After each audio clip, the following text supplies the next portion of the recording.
ఇప్పుడు నేను మీ ఛానల్ ద్వారా మాట్లాడొచ్చా కేసీఆర్ గారికి, జగన్మోహన్ రెడ్డికి? ఏం అక్కర్లా, నేను మాట్లాడతాను. రోజు కేసీఆర్ గారు కానీ నేను అప్పులు తీర్చగలనా లేదా, మీరు నన్ను నమ్ముతున్నారా లేదా? నేను నమ్మట్లా. అంటే మీరు చంద్రబాబు నాయుడు గారికి అంత సపోర్ట్ చేద్దామని ఉందా?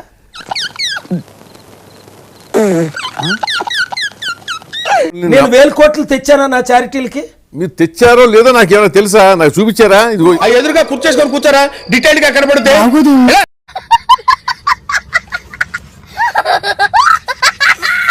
ఏమైంది మీకు ఈ మధ్యన? ఇప్పుడు మీరు నేను నాకు మైండ్ దొబ్బింది. నేను నాకు మైండ్ దొబ్బింది.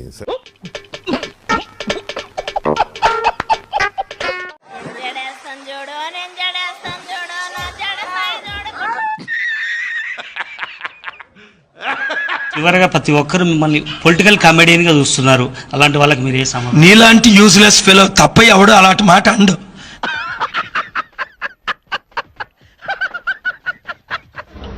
అందరికి ఇష్టమైన పీతలు, మా అబ్బాయికి బిర్యానీ, అన్ని కలిపి తింటున్నాను. లావు అవుతానేమో. రోజా అట ఒక పందిలాగా తింటదేమో ఆవిడ గాని.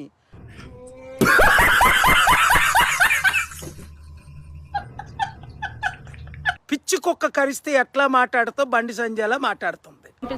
ఏం చేయగలరండి? నన్ను చంపగలరా, రేపు చేయగలరా? రేపు చేసే ధైర్యం లేదు, అయితే చంపాలి.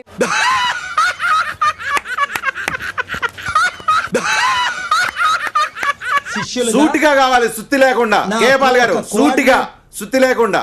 సుత్తి మీరే సుత్తు కొడతారు.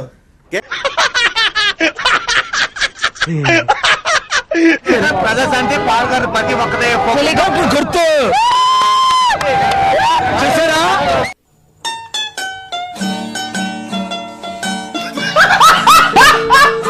Hyderabad. We are conducting Global Peace Economic Summit on October 2nd.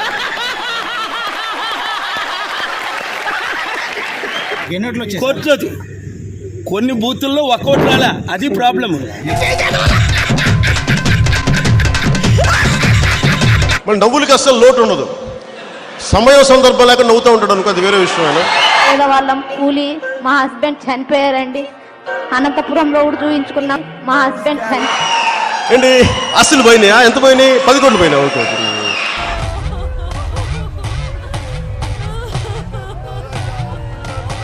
దాని పేరు వరాహి అట.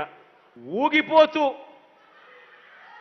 మామూలుగా కూడా మాట్లాడాడు, ఊగిపోతూ. సరే, ఆయన బాధపడతా ఉన్నారు, నేను ఊగిపోతా మాట్లాడతానని చెప్పి. సరే, నేను పని చేస్తాను ముఖ్యమంత్రి గారికి, రేపటి నుంచి ఇలా ఇలా ఇలా మాట్లాడు. అది ఓకేనా?